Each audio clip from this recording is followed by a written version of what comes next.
रवींद्र धंगेकर यांनी सध्या एक्सपोज केल्याचं पाहायला मिळत आहे।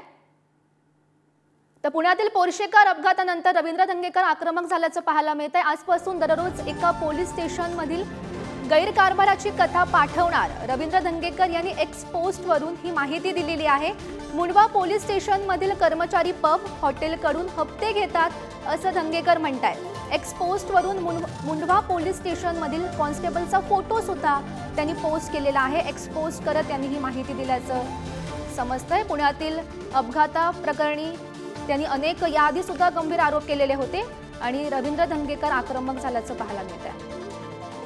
तर या संदर्भात माहिती देत आहेत आमचे प्रतिनिधी ज्ञानेश्वर चौतमल सध्या आपल्या सोबत आहेत। ज्ञानेश्वर, रवींद्र धंगेकर आता आक्रमक झाल्याचं पाहायला मिळत आहे। एक्सपोज करत त्यांनी माहिती दिलेली आहे, काय माहिती मिळते या संदर्भातली?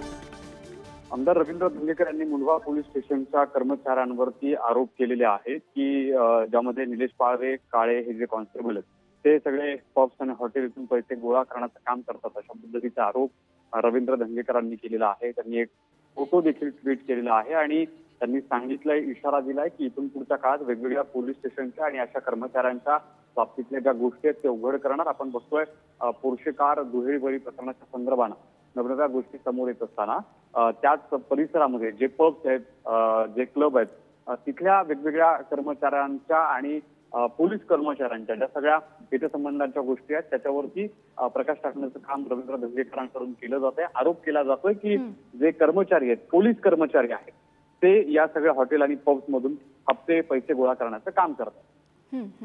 नक्कीच ज्ञानेश्वर, धन्यवाद दिलेल्या या माहितीसाठी। तर रवींद्र धंगेकर यांनी एक्सपोज करत याबाबतची माहिती दिलेली आहे। पुण्यातील पोर्शेकार अपघातानंतर रवींद्र धंगेकर आक्रमक झाल्याचं पाहायला मिळत आहे।